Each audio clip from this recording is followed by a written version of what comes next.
Uh, Good morning, good evening, good afternoon. Welcome back to a not so instant post-game reaction. You can probably see down there Arsenal escape by the thin of their teeth. I mean, I'm not sure who would have been more happier, Thomas Tuchel or Arteta. James, who do you think would have been more happier with the draw? Thomas Tuchel, I believe, and this is a player. This is a manager who's been there and won it. So not been there and done it, been there and won it, and so he knows what it is to win this competition. I thought a draw was a fair result, and for me, the player of the match, to use current terms and not man of the match, Leon Goretzka. What a player! I knew of him from his time at Schalke. And I knew he was a good footballer. And, played for Bochum, played for Schalke, now plays for Bayern Munich. Such a clever, composed player. And he was my man of the match. And I must say to anyone watching tonight, we do this of our own accord, in our own time. We don't get paid for it. We don't have to provide sponsorship details or beg for attention or subscribers. We're just Arsenal fans that tell the truth and try to educate people to the best of our ability. But I would say to people as well that, it just goes to show I'm an Arsenal fan of 35 years. I've been around the block a bit. I've seen an awful lot, specifically at European level. When you don't tell the truth to your fellow Gooners, to your fellow Arsenal fans, and to your fellow football fan, you're kidding yourself, really. Who are you trying to kid? So my response, first and foremost, is that a draw was a fair result. And for me, the player of the match was Leon Goretzka. Mm-hmm. Well, we did say we're not going to spend too much time talking about, you can probably see that the main picture here is Bukayo Saka. My instant reaction was it wasn't a penalty. And I checked the replays a couple of times, and I was convinced that referee made the right decision. Bukayo Saka, unnaturally for me, stuck out his right leg, trying to trick the referee into thinking it was a penalty, and it wasn't a penalty. Wasn't a penalty. Yeah, absolutely. I mean, my first reaction was, I hope it is a penalty, but I was worried because it did look unnatural. And then when they show it, I know when you slow it slow motion, you don't get the full import of it. But having watched it several times now in different angles. I mean, the angle you've got there doesn't really do it justice. He had space to take one more step and slam the ball into an empty net, but he didn't. He just thought, I don't know. I was saying that I've always thought of him as being a very honest player, and goodness knows what went into his head. I know they're trained. I don't think Arteta's training them to dive. But they are being told that, if you feel a touch, go down. Well, unfortunately, he looked for that touch in the rush of blood. To be honest, the whole game seemed to be we were playing on emotions and not that cool way we've got of playing, in the EPL. It seemed to be the whole occasion got to us. And instead of playing Bayern, we were playing the occasion. So it's a shame, but in the spirit of the game, it wasn't a penalty. He had another step in him. He could have gone round the goalie and put it into an empty net. So it's a shame, but it's a learning curve for all these players and Arteta and his backroom team. Do you know what, James? One thing I thought of actually was, William Saliba and Gabriel Magalhaes have both been relatively solid. They've probably got one of the stringent defenses in the Premier League. But I thought it was quite interesting that they both made mistakes. Saliba giving away the penalty, and Gabriel again a rush of blood to his head, trying to pass the ball, I think, to Declan Rice, and it led to a goal. So were you quite surprised that both defenders kind of, those errors led to goals, James?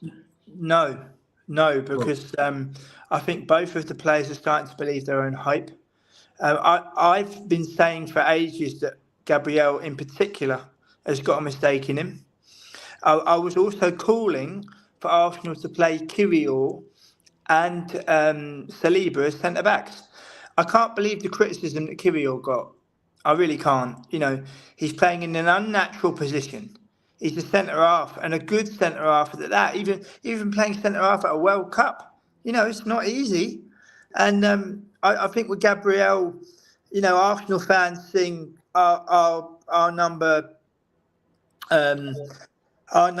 He'll give you L. His name's our monster at the back is Gabriel. Well, okay, yeah, but he's not that. He's not that scary, is he? If he's always got a mistake in him, all you have to do is wait. That's all you have to do if you're a patient striker. And he may well have played for our biggest rivals, but you know, well done to Harry Kane last night. You know, a good penalty. Raya literally opened the goal to him. You know, you think of the great goalkeepers, Yashin, Casillas.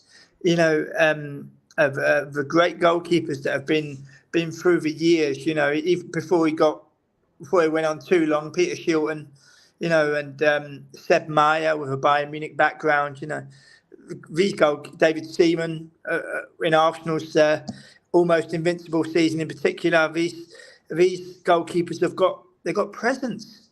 And I recall an interview I did with the living legend that is Bob Wilson.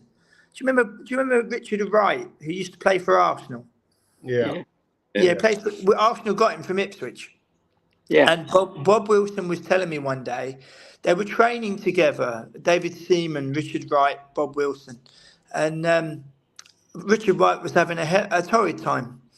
And Bob Wilson turned to David Seaman and he said, "David, what do you think's wrong here?" And do you know what he said? There's no presence. There's no presence. Even in a training drill, in a training session, they're talking about the lack of presence of a goalkeeper. And I think our goalkeepers, well, Raya in particular, they're eulogised for being able to use their feet. They can use their hands, including the name goalkeeper. You know, and all this playing out from the back, I get the impression that it's lulling smaller teams into a sense of security. It's, oh, you also play out from the back, well done you. But if your players are inferior, what you're doing is you're giving your opposition maximum advantage. You know, trying to placate them by saying, oh, we also play out from the back, aren't we good? No, what you're doing is you're giving them an even bigger advantage. You can also go route one. I mean, Mark Crossley, who used to play for Nottingham Forest, he tells a great story about the team talk of Brian Clough. And Brian Clough would go around the changing room and say the following: goalkeeper, what's your job? Keep the ball out the net. Yep. Defender, what's your job? Stop the crosses and head it away. And then Brian Clough would also say, as far away from my goal as possible. Winger, what's your job? Get chalk on with boots and put crosses in the box. Midfielder, what's your job? Take 3 touches and play the ball off and shoot when I see an opening. Striker, what's your job? Put the ball in the back of the net. He said, and if you can cut yourself when doing a diving header, it makes it look a lot better. Now that small 2-minute passage or 1.5 minute passage that I was describing, you compare that to the current day where you've got pundits, and I quote, "Oh, he had every right to go down there. Oh, he did really well winning that penalty." What? So you're advocating cheating? I want to win this cup more than anything, but I don't want to win it by cheating. Well said. And then I think, like I said to you in the message, James, it's like the ghost of Arsenal past. Serge Gnabry came back and equalised, and I thought it was a really good goal actually. And I think Manuel Nunez, when he apparently flicked the ball up and passed it out to his fullback, and that kind of was part of the build-up to the goal there. Thinking, wow, talking about presence, confidence always wins. Clever. He's a modern day Seb Meyer. Now, people watching this show might not know who Seb Meyer is.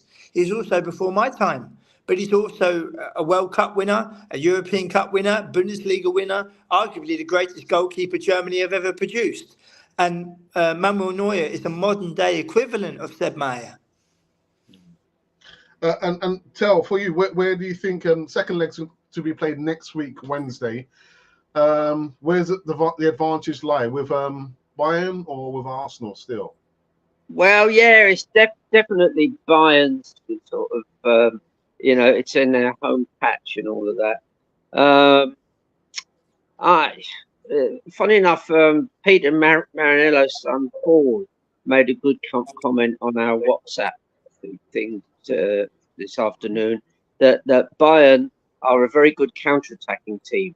Some of those forwards like Sane are like lightning, and we played straight into their hands. What our goalkeeper was doing for the first goal so far forward, I do not know. He completely nonplussed Gabriel. Gabriel then finds himself out wide. Now, in the old days, when you were unsighted, instead of trying to play, I know Arteta doesn't want it cleared. He wants it played to feet.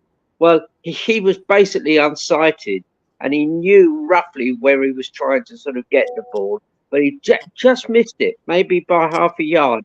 If that was me, as his coach, I would have said, if you're unsighted, Rosette, please. Rosette. Yeah. Just clear it, and then the team have got time to get back, reassemble, create a proper 4-and-4 at the back, a deep block, and so on. So he's tried to do what I'm sure Arteta and the coaching team say, play to feet and all that, but he couldn't do it because he was unsighted. So that was the first one. I mean, if you're going to play against a counter-attacking team, what these guys did, Porto showed them the blueprint. What you do is you play what's called a mid-block. So you have a 4 at the back, and you have the rest of the team are really making sure that nobody plays through their midfield.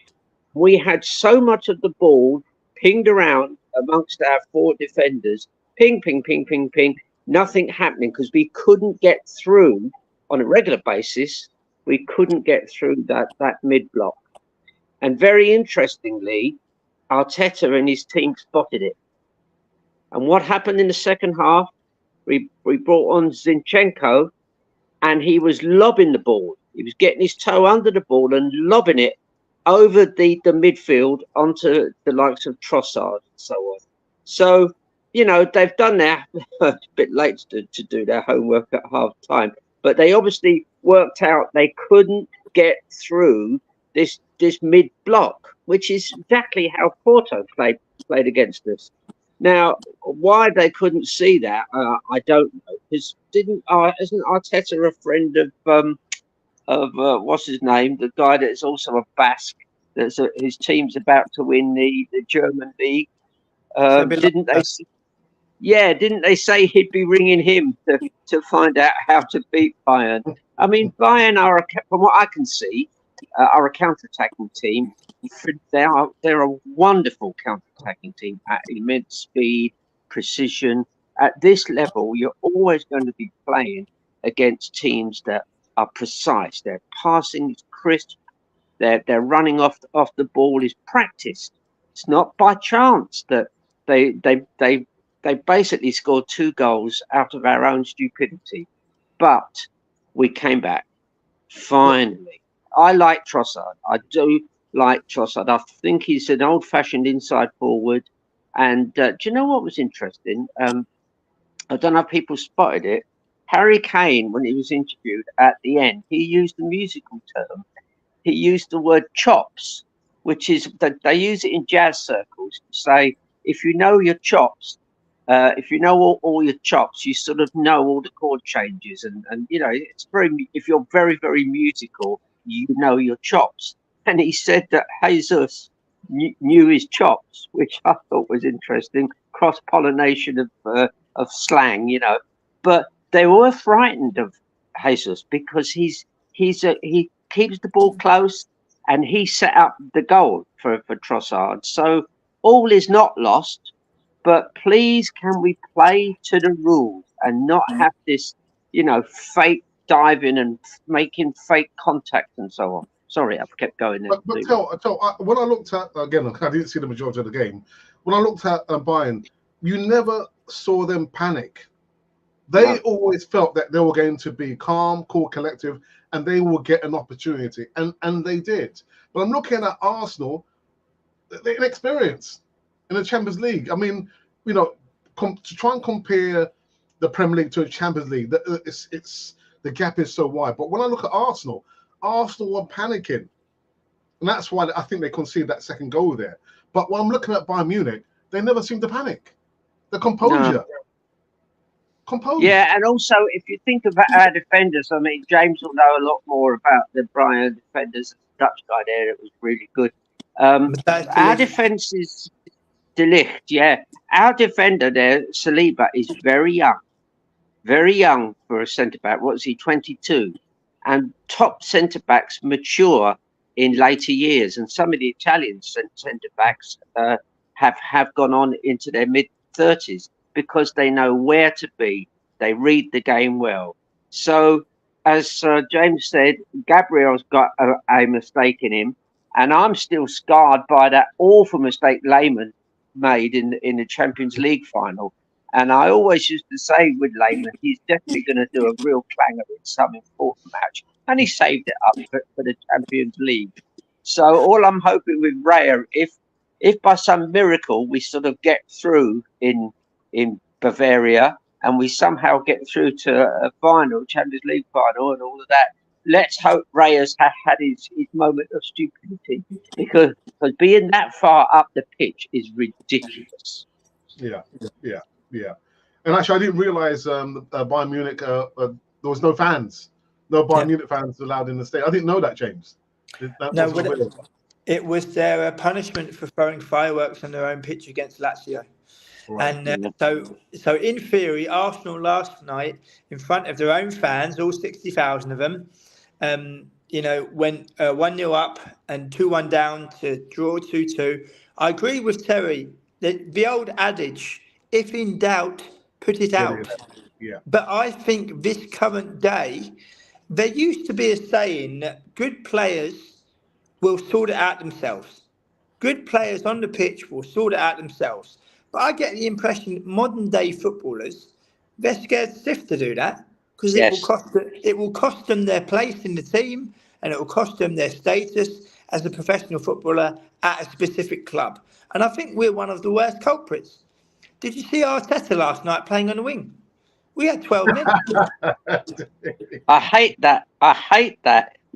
When Tim and I were running our very successful under 13 and under 14 hurling teams and got through to 2 finals and won, we kept back from them. We didn't coach them, because you do the coaching in all the training sessions. Mm-hmm. And actually, before one final, we couldn't do a coaching session on the Thursday, and the final was actually away against the real top team.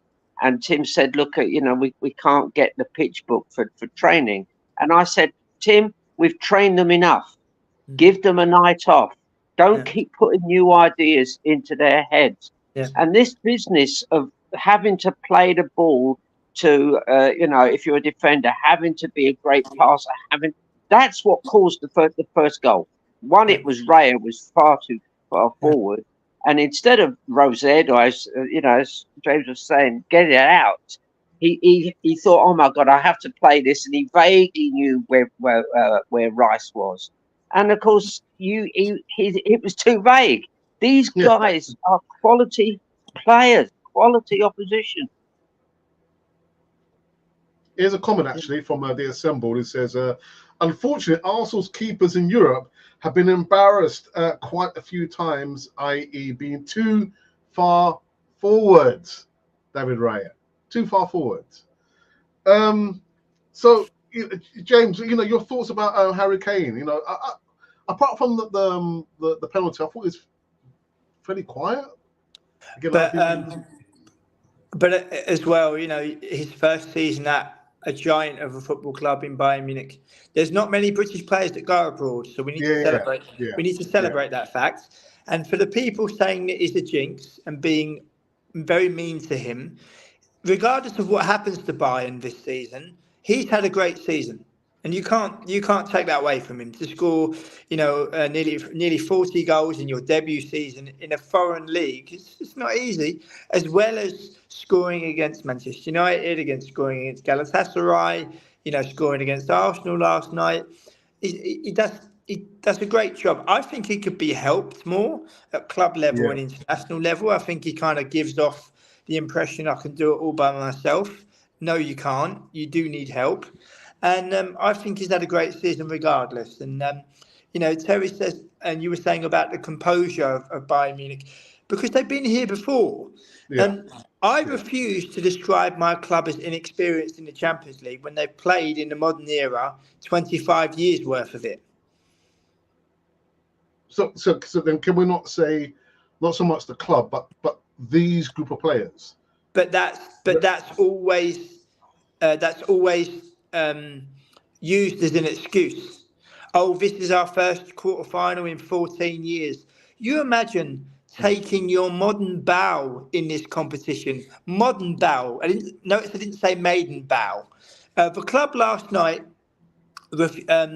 published on their website, I think it was Jonathan Rogers, our 20 best Champions League moments. And once again, Mr. Rogers decided to take it upon himself by claiming that Arsenal made their maiden voyage in the Champions League in 1998 against Lens. Wrong. We made our maiden voyage in 1971 away to Stromgeset, who we put away, and then we went on to face Grasshopper Zurich, and then we went on to lose to Ajax in the quarterfinal.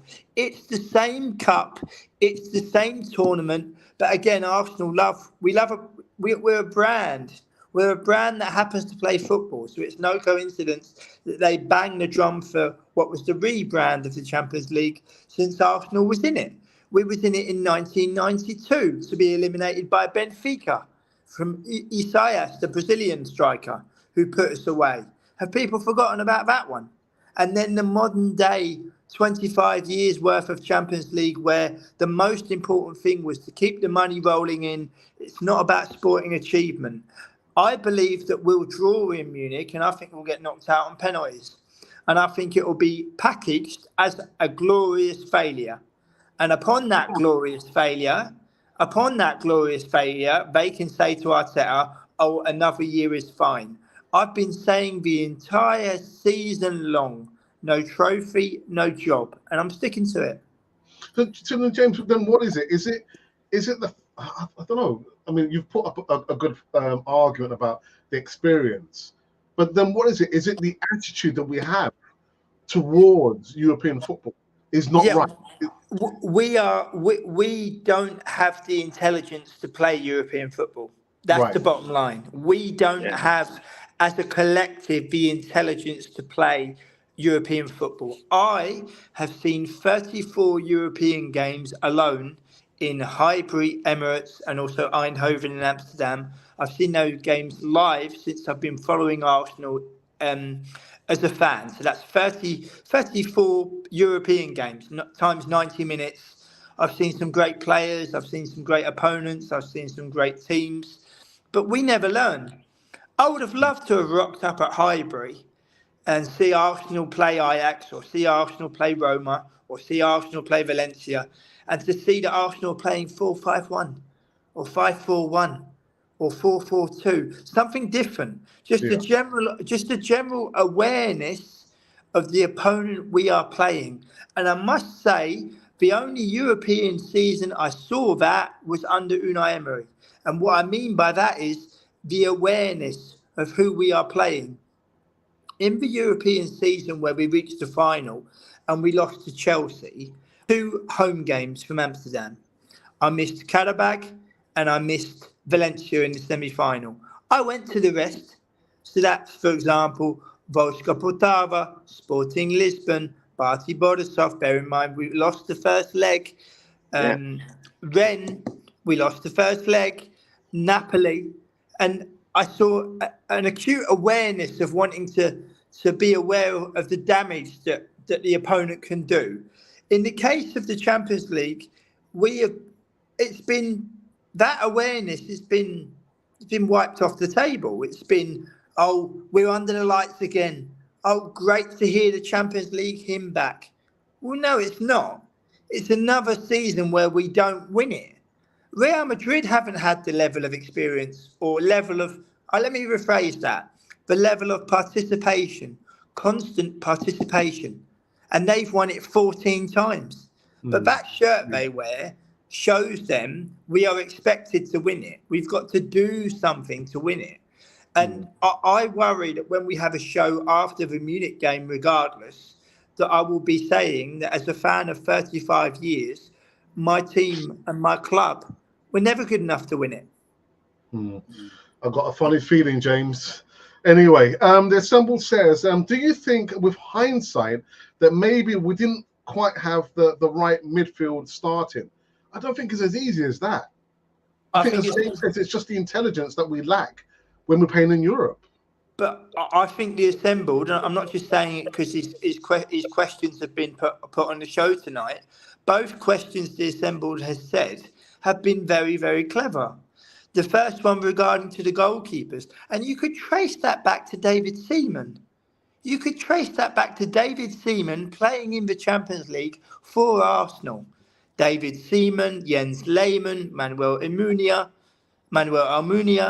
and the European David Ospina as well, at European level. You could trace that all the way back. And I was perturbed last night that Declan Rice wasn't our central midfielder. It was Jorginho. And Jorginho has the tattoo of the Champions League trophy on his bicep. You could see it last night. And I thought to myself, are they trying to wind us up? Is he trying to wind us up? But he's won it with one of our domestic rivals who are 8 kilometres from what we are, and they've won it twice. Where does it leave us? So even if we do win it this year, you know, we're still one behind Chelsea. We're still two behind Manchester United. We're still one behind Nottingham Forest. We're still 5 behind Liverpool. But we're not going to win it. I think we'll get beat on penalties by Bayern Munich, and I think it will be packaged as a glorious failure. Well, all I can say, lads, is I'm one of the few that was actually seen Arsenal win a European trophy back in 69, was it? And I got on the pitch, and the players were running round, and the lectern sloped off to the dressing room. Georgie Armstrong ran past me, or walked past me, because everybody was on the pitch. My dad was on, I was on. Yeah. And he walked past me in an Anderlecht shirt with steam coming off it. I'll never forget, under the floodlights. Yeah. And we won 3-0. And I thought, I clapped George Armstrong on the back. And I said, well done, George. You won it for us. And George looked at me quizzically. And it was only when I got home I realised the winning goal had been scored by John Samuels, not George Armstrong. But, you know, there's that and the match against... Did you get a tattoo? Yeah, I should do. But when you think there's only that match, and Simon, the schoolkeeper from our old school, went to Copenhagen to see 94. Us. Yeah, so that's it. That's the full of it. That's it. Them two. And those two trophies are now defunct. Oh, God, those trophies are now defunct, but yet we've had so much experience, and for me, I can't quite believe it. You know, all that European football I've seen, and I last night after the game, I remembered the Porto fan who walked past me when I come out of the Emirates on the 12th of May when we beat them on penalties, and he held this sign to indicate that you've never won the Champions League. Upon which I nodded and said, "You're absolutely correct." I'm not going to say no. What do you know? Because his team's won it twice. So, they've also won an Intercontinental Cup as well. They've won. Porto have won 7 major honours. Bayern Munich have won the Champions League 6 times. Lads, is there any way we could borrow Unai Emery for our Champions League matches? Oh, now you're talking. now you're talking. They have a really difficult game tomorrow against Lille. It's a really difficult game for Villa tomorrow. I still think they'll win the Conference League, which will be a great achievement for Aston Villa. But Lille are an excellent side. But because they're not Paris Saint-Germain, people think they're rubbish. But I think Villa will have a tough time tomorrow. Yeah. And I think whoever's going to the game on Sunday between Arsenal and Aston Villa, you're going to see some very leggy footballers, because the European escapades would have taken it out of both teams. Yeah. Tell, here's one for you, right? So had Alphonso Davies on a yellow, why did we not target that side? Dark arts. If the fullback is on a yellow, surely you should attack him to make him concede another yellow. Yeah. Well, funny enough, didn't they bring on a fullback towards the end and pushed him up wide on the wing? But yeah, that's the kind of stuff you should be doing. Target him. Do you know one of the problems, and you could hear Arteta shouting it? He was trying to get Saliba, and he did his best to overlap and to push into midfield. And it's this, what's this phrase that they use? Overload. Why can't we get a player who can actually dribble past people? Instead, it's overload. So you do a little triangular pass. It's fine. It's lovely when it happens. And I think our second goal came from something like that.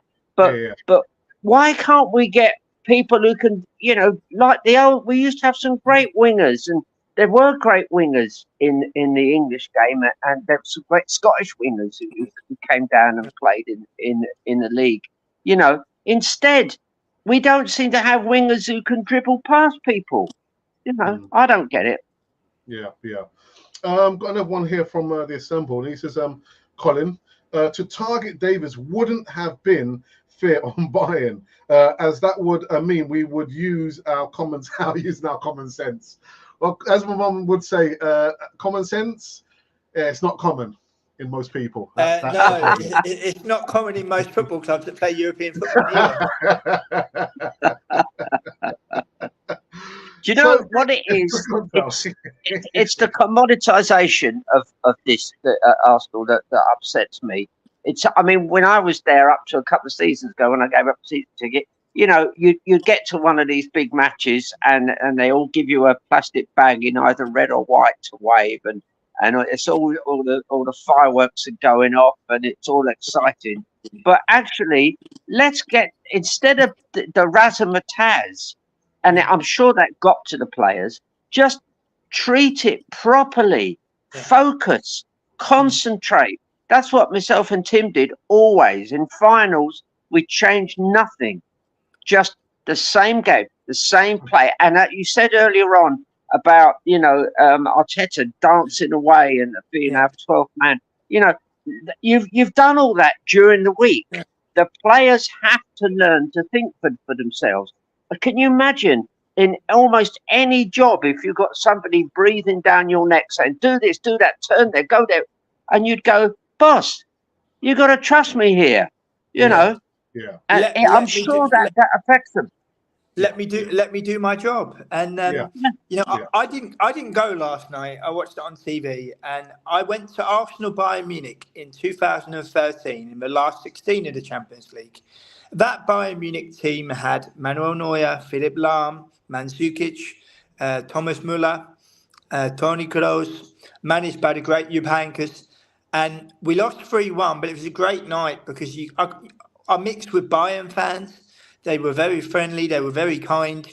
I remember a Bayern Munich supporter telling me that 1860 Munich share the Allianz. They don't anymore, but they did back then. And it was as I say, I've been so fortunate to see some fantastic teams. And I think the spectacle last night for the fans going, I paid £77 for Porto. I'm sure that was the cheapest ticket they could have got last night. And I think in terms of spectacle, I think it's I think they think it's a little bit lost really. But we just have to go to Munich and try our best. And in the 6 times we've played there, we've only won once, and that was the return fixture of the game I just mentioned, and we got knocked out on away goals. And I think I still think that Real Madrid will knock out Manchester City, and I would so dearly love to head to the Emirates for Arsenal Real Madrid, but I think it will be a Bayern Munich Real Madrid semi-final, and could be an all-German final, could also be a Bayern Munich Barcelona final. I think tonight as well, as I was saying before we recorded, unfortunate with the TV and internet provider I have, Zico, that I can make a choice tonight of which game I watch, and I'm going to deliberately choose to watch the Atletico Madrid against Borussia Dortmund game, and I think that Dortmund will surprise. I think it will either be a draw or Dortmund will win. I thought Simeone's comments. You compare Simeone's comments about Dortmund, where he's saying it's the toughest tie we could have got. They've not lost away from home for 6 months, and they're doing really good. I mean, they come out of a group with AC Milan, Newcastle, Paris Saint-Germain. In fact, they topped it, and then they knocked out PSV, who were until recently undefeated in 27 Eredivisie games, undefeated. They've got some great players. They've won this competition back in 1997, and I think it should be a great game tonight. But you compare Simeone's comments to Arteta's with, we just want to be at this level. It's an opportunity to be here for the first time in 15 years. Arteta wasn't there. Arteta once again was only brought to Arsenal as another body to cover a wafer-thin squad. And he, of course, couldn't turn down Champions League football. Arteta is not a legend of Arsenal. I think the last legend we had was Thierry Henry. But people seem to think that Fabregas is a legend. People seem to think that Arteta is also a legend. And I just think that the word is banded around as if people don't really know what the meaning is. George Armstrong's a legend. George Armstrong is a legend. Dennis Bergkamp is a legend. And Charlie George is a legend. Bob Wilson's a legend. But, this football club wasn't built just in the Wenger era. This football club, 1886 until the current day. But we appear to be far too concerned with, to use the current in-word, clout and views, rather than sporting prestige. And in a European sense, that upsets me. Yeah. Here's one more comment from Colin, who says, I also do not get us using the shape irregardless of opponent. The style of play can come from any shape, but pressure different areas of the pitch. Also, the same shape allows teams to fully prepare. Again, down to mentality. You've got a manager shouting, the barking at the orders. It will drive me crazy. Drive me absolutely up the wall if I had a manager like that. I'd tell him where to go. I didn't play to any high level, but I played in England, and I also played in my early years in the Netherlands, and I played as a right back. So if I was a right back under Arteta's team, he would be in my ear for the first half of a game for 45 minutes. I would turn around and say, stuff this for a game of toy soldiers. I ain't having it. See you later. And go and play for Cheltenham. Or Aston Villa. Anyway. Apart from, I think we're done. I think we're finished. 2-2. All to play for at the Allianz. And actually, Thomas Tuchel is done at the end of the season, isn't he? I think he's leaving. Yeah, he's going. Yeah. So he's got nothing really to lose. Has he got anything to lose? Has he got anything to lose? Well, he has a history, Alex and Terry, of alienating his technical staff and his players. Yeah. Now, what I don't understand in current day football, if you work at board level and you go into your office in Milan, in Amsterdam, in Berlin, in Paris, wherever you do, but I'll give you a quick example. Morning, James. How are you? You all right? Yeah, very fine. Very well, thank you. I'm just going to get a cup of tea before we have our meeting with Thomas Tuchel. And you're sat down and Thomas Tuchel comes in. What I would say is, Mr. Tuchel, here you are in Milan, in the beautiful surroundings of Milan. Delighted that you could come. Can you please explain to me why you've alienated players and staff at Chelsea, Dortmund and Bayern Munich, and why you expect the same thing not to happen here at AC Milan? Because that's my biggest reservation. And see what he would say. But these questions are not being asked. The same way that the younger players, you get pundits, I'm sure there's managers, I'll go down if you feel a bit of contact. No, stay on your feet and try and put the ball in the back of net and win the game. See how you get on with that. See how you get on, but it's all the conditioning of it now. It's as if players, managers, and fans in particular, they're all being conditioned to think a certain way. Like, I'm really looking forward to watching Dortmund tonight. I know that Marco Reus is a really good player. I know that Nico Schlotterbeck is a really good player. Now, I'm not a Dortmund fan, but I know these two players from watching a lot of football and trusting my own eyes. I don't need to be told what to think. I know that Nico Schlotterbeck is a good player. Marco Reus, I've rated him since his Borussia Mönchengladbach days, never mind Dortmund. And it's the same with Goretzka. And as I've said on this channel many times before, don't worry about influencers. Don't worry about pundits. Don't worry about them. Let them speak. But any Arsenal fan watching this, young, old, doesn't matter. Trust your own opinion and stick with your own opinion.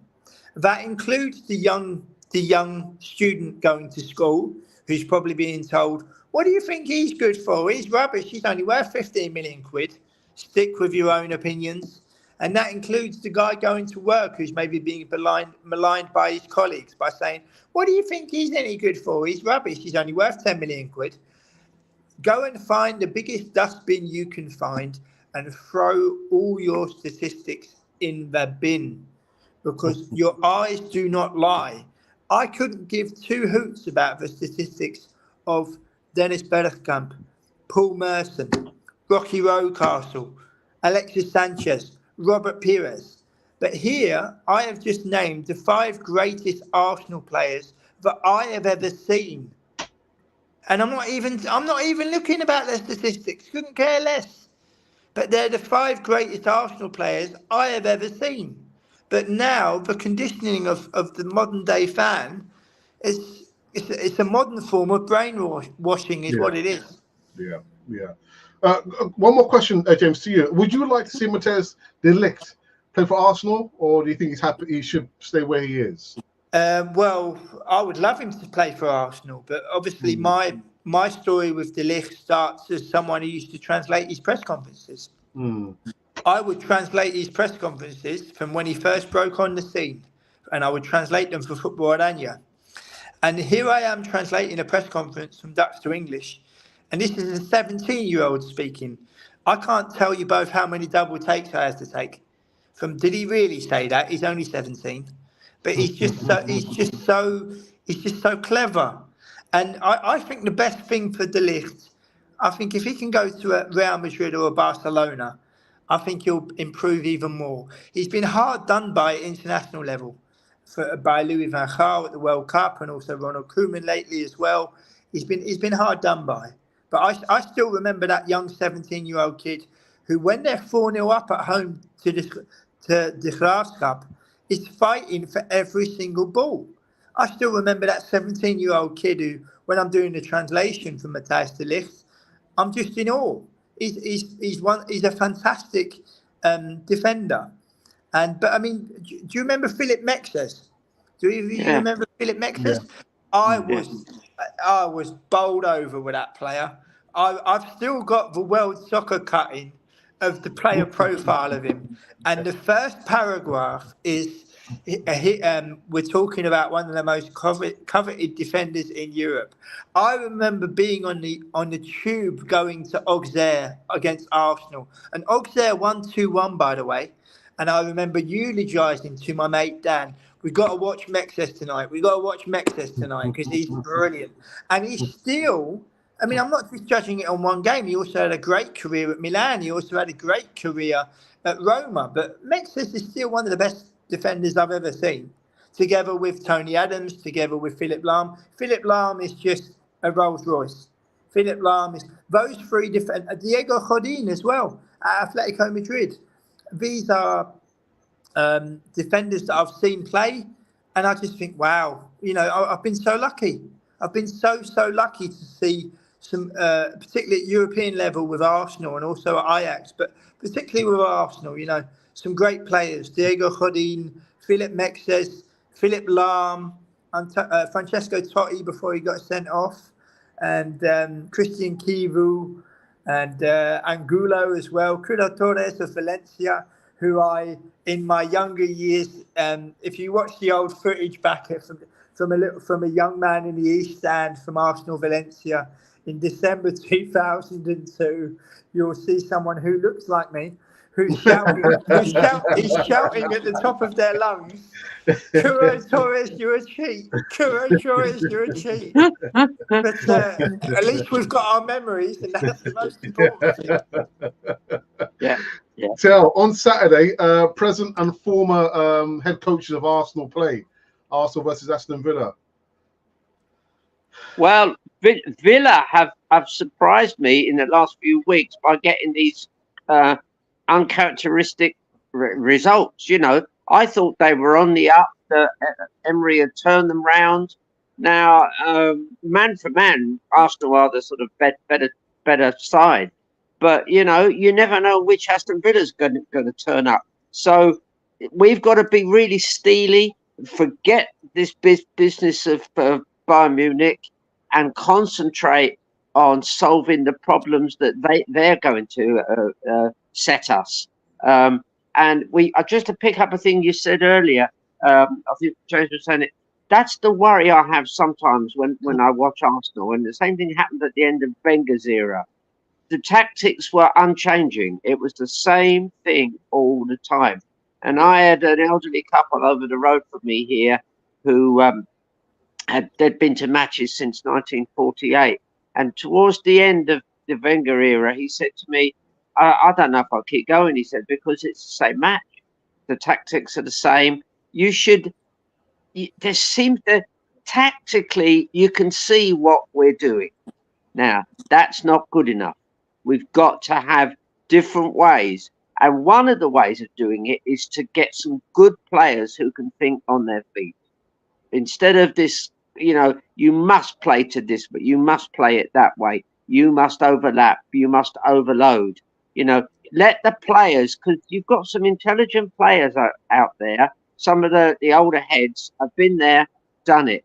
Let them figure it out amongst themselves. Don't keep doing top-down management. Well said. Well said. Well, we've come to an end, and the next time you will see me will be on an instant post-game reaction, Arsenal versus Aston Villa. And I know who I'd prefer to win, but anyway, we won't get into that. James, thank you again. A double header this week. It's always appreciative that you come on to Cannon Foy TV. We're counting down the days and the weeks before the channel comes to an end. Tell Original Godfather, again, thank you very much. Listen, it's worth saying we were talking about different clubs that have won the Champions League and have 1 or 2 stars on their badge. Aston Villa have won the Champions League, So come on, Arsenal. All these other teams are winning it. And what's happened? What's happened to Arsenal? We're supposed to bestride the European stage. Well, I as a young teenager, saw one of the 2 wins. That's ridiculous for a club of our stature. In tournaments where both cups are now defunct, I'll close by saying the following. History will judge us that after so much experience, we could not become the 24th different team to win the Champions League. after having so many bites of the cherry. The Champions League European Cup, or European Cup/Champions League, since the rebrand, has been going for 69 years. In those 69 years, there have only been 23 winners. We are not one of them. And we're not. That's terrible. That's terrible. Yeah. Anyway, that's it. So I will see you next time on Saturday for Arsenal versus Aston Villa instant post-game reaction. And again, I know who I'd want to win. Anyway, this has been Cannon for the channel for Arsenal fans all over this world.